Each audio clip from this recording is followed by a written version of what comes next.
evening. We bring you the latest in the world of sports. I'm Paulo Del Rosario. We give you the conversations you want to hear from your favorite icons and athletes. I'm Dip Dipianco, and tonight, we'll break down the biggest NBA Finals storylines as well as the latest news on Gilas Pilipinas. But first, we'll catch up with a pair of volleyball stars making their way to the Premier Volleyball League. Buckle up, sports fans. Let's get in the game.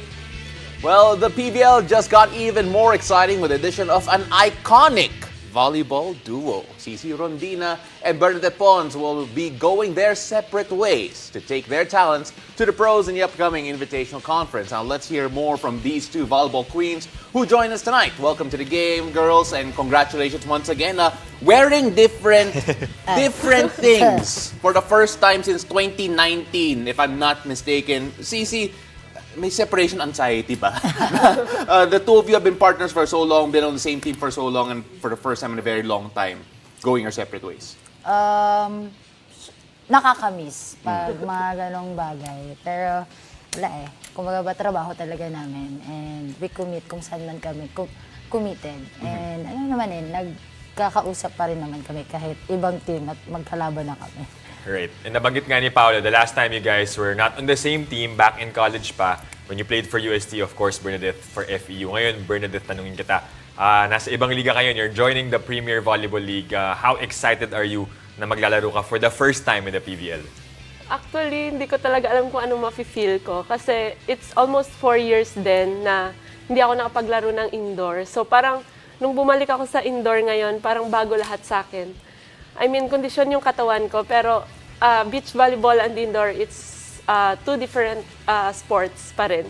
May mga may mga similarities, pero magkaiba pa din eh. So parang bago lahat sa akin. So ngayon, nasa adjustment period pa ako, na ina-adapt ko pa yung system ni Creamline. So nandun pa ako sa process na yon, and I'm taking it step by step, one day at a time. Hindi naman nagmamadali. And of course, Sisi, ikaw naman, I'm sure you're experiencing something similar. Kumusta naman yung experience na yan? Okay naman po. Kumbaga ba, parang pupunta pa lang ako sa training ng Chocomucho, parang iniisip ko. I mean, I'm watching my highlights, watching sa mga games namin dati. Kasi parang sa isip-isipan ko, parang muscle memory na lang. Pero before na mag-training ako, 1 week nun, kumbaga ba, transition muna. Nag-conditioning muna ako before ako mag-training sa indoor. So, yan, okay naman and nakabalik agad. Yeah, given what you said, no, yung 4 years na sinabi niyong wala kayo sa indoor, curious lang ako, in between, wala talaga kayong time na naglalaro sa indoor at all? Wala. Wala po. Okay. Nag-focus po talaga. Wow! Loyal. Okay. Pero, you know, even if hindi ka nag-indoor for a very long time, alam naman natin that volleyball community very small in the sense that tipong you all know each other, you've all played against each other at one point or another. Pons, you take a look at yung field ngayon. Is there anyone here in particular na excited ka makatapat and of course be teammates with?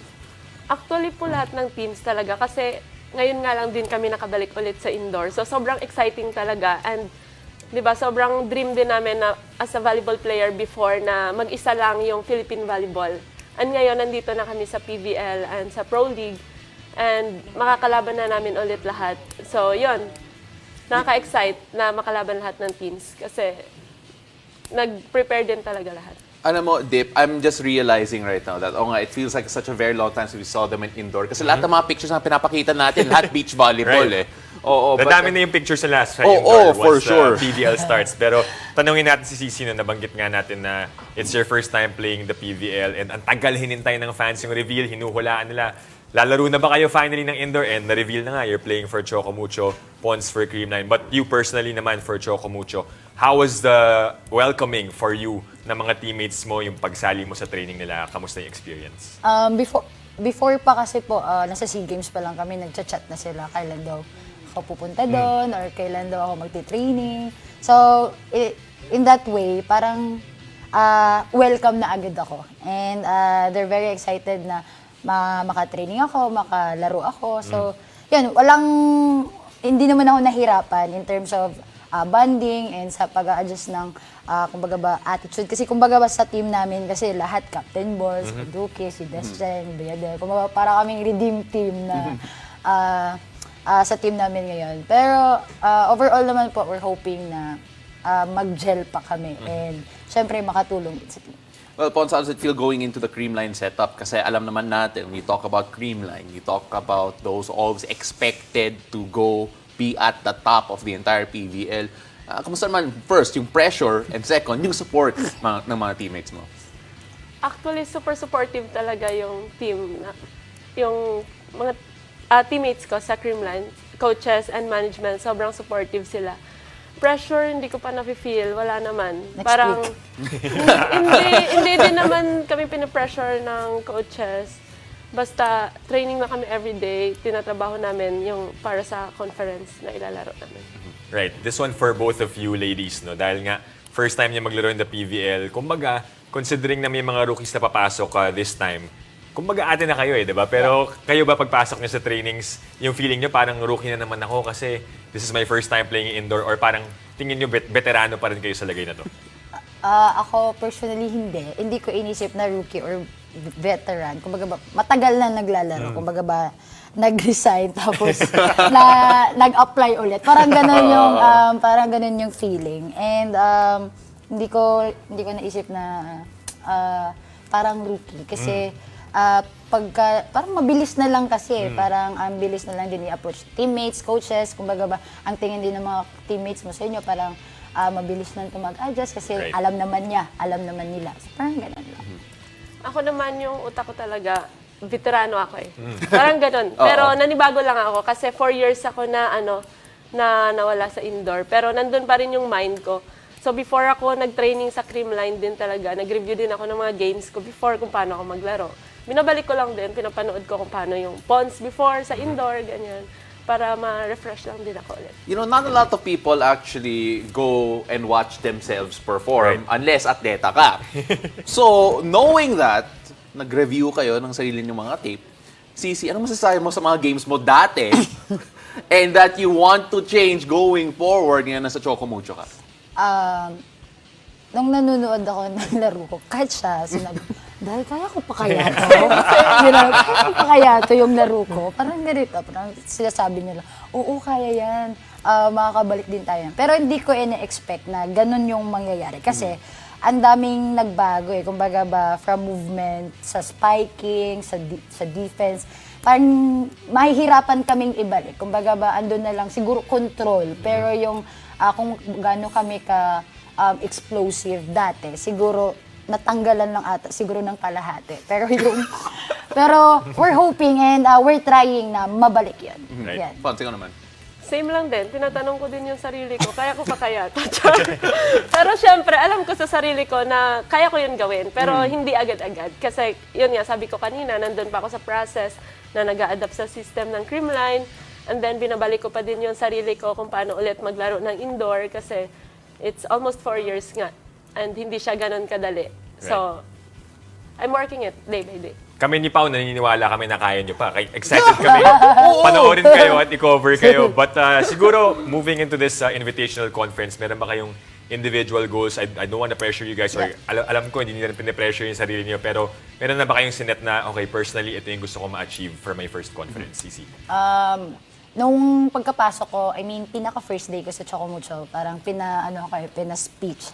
And then sabi, na speech lang daw onte. Pero, ang sinabi ko lang sa teammates ko, andun si manager and then si coach, sabi ko, magtatrabaho po ako sa lahat ng mga trabahong ibibigay ng coaches ko and kukumit ko po yung sarili ko kung saan man ako nakakumit. And tutulong po ako hanggat kaya ko. Yan yung sinabi ko. Pons, anong speech mo? Wala naman, hindi naman ako pinag-speech. Okay. Siyempre ako, gagawin ko lang din talaga yung best ko. Kung saan ako i-assign ng coaches, and ibibigay ko talaga lahat every game and sa training din. And alam mo, yung fans, of course, of Chocomucho and Creamline, grabe, a different class altogether. Ano yung reaction mo? Nung nakita mo yung reaction nila sa social media, especially when they found out, or yung official na na-reveal kayong dalawa? Sabi nga sa akin, parang, welcome to the favorite, parang mga fans daw. Sabi ko, oo nga, no, favorite pala ng mga fans yung Chocomucho. So parang na-join ako. Pero okay naman, siguro, naganda ng siguro talaga yung mga fans sa Chocomucho, lalo-lalo na sa mga players. And di naman natin, ay, makikita naman talaga natin kung gaano ka supportive and bakit supportive yung fans ng Chocomucho. And how about you? And yun, sobrang nakaka-overwhelm lang din talaga kung paano nila kami Welcome. Hindi lang yung team, pero yung mga fans din. Parang grabe pa rin talaga yung tiwala nila sa amin. Yun, sobrang nakakataba ng puso and sobrang nakaka-excite ulit na maipakita din sa kanila kung paano kami maglaro as Sisi and Pons from different teams, but sister company. Sister pa rin. Sister pa din. And I honestly cannot wait to see the both of you go against each other. I don't know how that will be. I haven't seen that since 2018. Yeah. So, can't wait for that. Right, we're Pons para sa Crew 9 Cool Smasher. Thank you so much, guys, for Thanks so joining much us, for and we having look forward po. to watching you both starting June 29. And after the break, we'll shift to the NBA Finals as we talk about the biggest storylines ahead of the Game 3 in Miami. Stay tuned. You're watching The Game.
Welcome back to The Game. We are hours away from Game 3 of the NBA Finals as the series swings to the home turf of the Miami Heat. Joining us tonight to talk about some big storylines is basketball analyst Mr. Hot Takes, Jello Vito. Jello, welcome to The Game, and thank you for joining us. Ready na kami sa Hot Takes mo. Mas ready ka na ba sa Hot Takes si Jello? I'm ready to pour cold water in this hot takes. Alright.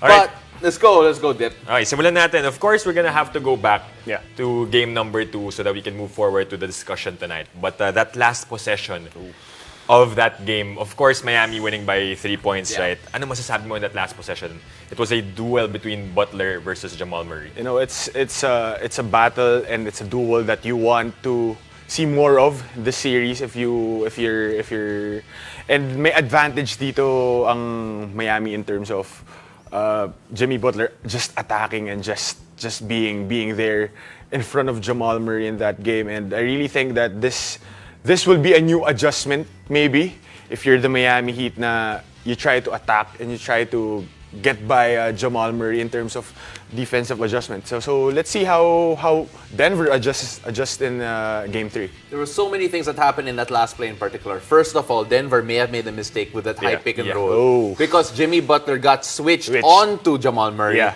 But if you're the Miami Heat, you're curious why you did not foul when they were up by 3 and when they were up by 3 and Jamal Murray got off a shot that I guess a lot of Denver fans would live with. But you take a look at this right now. The Butler on Murray thing was not an accident. Yeah. Throughout the entire game number 2. Kevin Love started, and Jimmy Butler defended Jamal Murray. Do you feel that this is going to be the matchup you have to look out for, especially in game number 3? You know, you have to expect Miami to continue putting Butler on Jamal Murray, knowing that it worked for them in game 2, and knowing the zone defense of Miami really helped a lot in terms of putting ease on Bam Adebayo, putting him at situations where he would just help and not really match up fully against Nikola Jokic, and putting Kevin Love in the starting spot in that game too is also crucial kasi nga na-bump off tong si Bam Adebayo to a much safer maybe and much parang matakpan lang siya and just mas maging madali ang trabaho ng Miami. Right, adjustments will be made for the Denver Nuggets. But of course, we take a look at what the analysts say na si Jokic of course, is kumbaga siya yung best player for this Denver Nuggets team. But do you think Jamal Murray is just as important in terms of how they go with the games? Kung mananalo ba sila, may barometer ba? Pag Jamal Murray plays this way, Denver will win the game. I think pag si Jamal Murray is hitting all cylinders, I really think na he's as close as Nikola Jokic as yung importance niya for Denver. But when you take away that Jamal Murray, yung averages niya, looking at his previous game, he was even this series, baba ng averages na. Not the usual during the playoffs, but you take away Jamal Murray's production, probably the level of Denver bababa ng konti yan. But knowing Nikola Jokic, he can do a lot of things. He can create and facilitate for Denver, and I don't see anything wrong with it. Yeah. The Nuggets have a very weird record of going 0-3 every time Nikola Jokic scores more than 40 points, which doesn't sound right, but it does. A lot of people are saying it's because Nikola Jokic is becomes a scorer instead of a passer. Yeah. But the reason why he became a scorer rather, is why do you think, if you're from a Miami Heat perspective? You know, you want the ball at the hands of Nikola Jokic just scoring because it takes away the other guys kasi you know how Miami's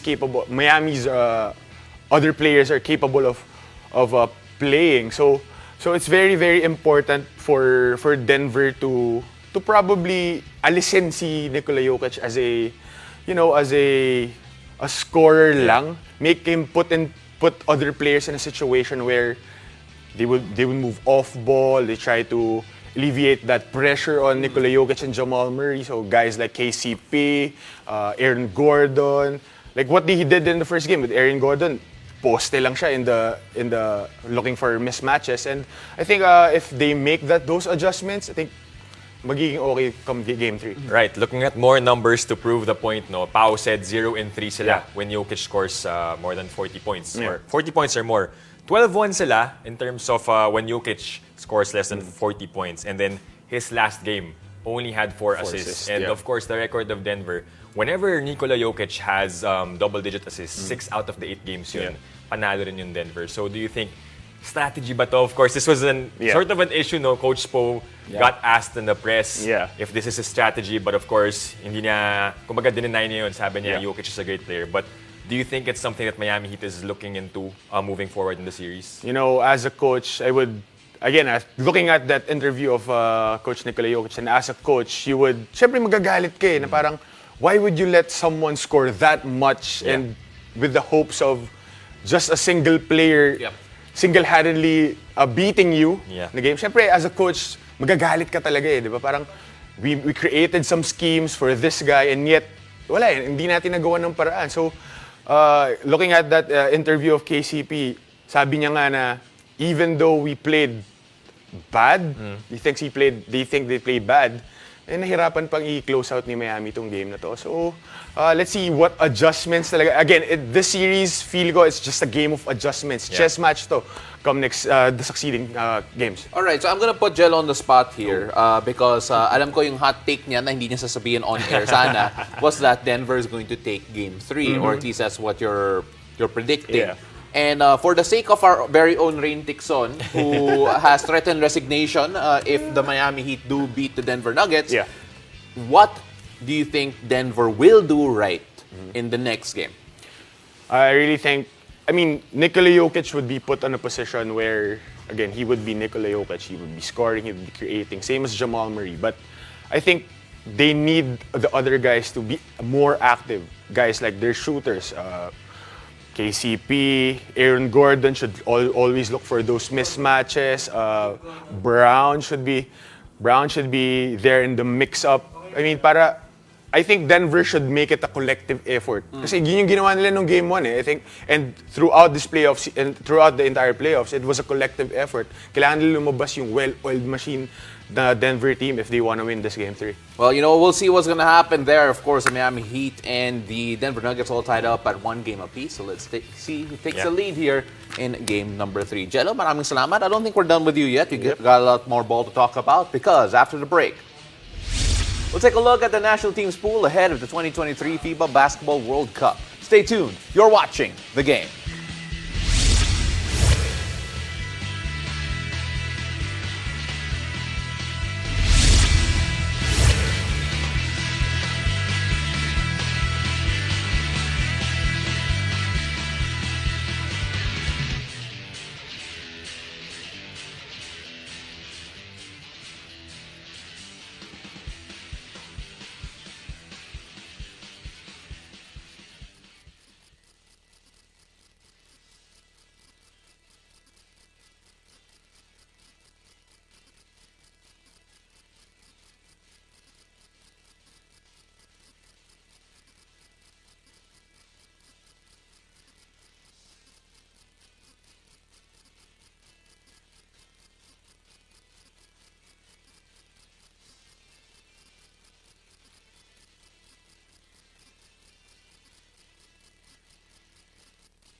Welcome back to The Game. Filipino fans are buzzing with excitement as the Samahang Basketball ng Pilipinas released the national team's pool for the upcoming 2023 FIBA Basketball World Cup. The pool includes Gila staples like Kai Soto, Dwight Ramos, and Kiefer, and 30 Ravena. PBA veterans Scotty Thompson, Junmar Fajardo returned for a chance to represent the flag, while both Justin Brownlee and Jordan Clarkson are included in the pool as the country's naturalized players, and a Batang Gilas alumni joins the team with 23-year-old 6'10" Philam AJ Edu joining the squad. Still with us to give the initial thoughts on the release roster is basketball analyst Jello Vito. Jello, I want to focus particularly on AJ Edu because we haven't seen this guy in a long time. He's been injured quite a while, especially in his time in the NCAA in the United States. What can we expect from this guy knowing that we really haven't seen him play? At least the fans haven't seen him play in a while. Siguro the best picture siguro na makikita natin if for AJ Edu is that length and that presence siguro na madadala niya for Gilas. I think again, we haven't seen him in so much for so long because of he's been injured. Actually, right now, I think there have been reports where he's still recovering from an ankle injury, but nothing too serious about that. But if you wanted someone to have that size and that length coming into the World Cup, knowing that other teams and lalo na yung bracket natin is quite a big teams. Yes. So yung presence lang and the experience siguro ni AJ Edu coming into this team. Right. Yeah, and famously, you cannot teach height dip. Exactly. Oo. 6'10" years si AJ Edu, so we'll need a lot of his height moving forward if he does end up in the final lineup. And of course, a lot of other players babalik na yung mga naglaro sa B-League. Renz Abando also coming from Korea. Nabanggit sa atin, we read in the news that Renz easily let go of his other commitments. Sabi niya, I'm gonna go home, I'm gonna start practicing for Gilas Pilipinas. What do you think yung mga dala nitong mga players that played in Japan, in Korea, now they're gonna train in the Gilas pool? Ako, I want to highlight siguro that Korea stint of Renz Abando. Out of all the players, probably we can say na he was the one who stood out, Yeah. really, in terms of his usage there and the experience gain. Nag-champion pa siya doon, Yeah. you know, and he was a vital player for that, for his team. And I mean, gaining from looking at his past Gilas stints, I think magkakaroon ng level up to si Renza Banto if ever he makes it to the final 12. And marami yung mako-contribute niya na knowledge and experience, probably scoring and athleticism na rin, if ever he makes it to the final 12. We all know that size is important. We all know that shooting is important also. Are there any names in particular in this Gilas lineup do you feel that will really suit the style that Coach Sotres has been playing, has been trying to emphasize, especially as we get ready for World Cup? You know, if I'm looking at staples, I really think Scotty Thompson would be a good addition. You know, you've seen him play for the national team, and nakita natin na he's been also converted as a point guard at times during FIBA windows and lalo na tong SEA Games. So the way Scotty plays, yung aggressiveness niya on and off, on defense and on offense would be really a good fit, lalo na yung style of play ng Gilas ngayon. Right. All right. So let's see whether or not, let's see what the developments will be throughout their upcoming camp very soon. Jello, maraming salamat. And again, no hot takes here. Nope. We'll save that for the NBA. And of course, the FIBA World Cup is coming to Manila, and nothing beats watching the games live and in person. Now, buy your single-day pass and get access to 2 live games of the FIBA Basketball World Cup for as low as 999 pesos. Head to philippines.worldcup.basketball for more information, ticket types, seat information, and other special offers. Be a part of Philippine basketball history and buy your tickets today. And thank you for joining us. I'm Dip Dipianco. And I'm Paulo Del Rosario. This has been The Game.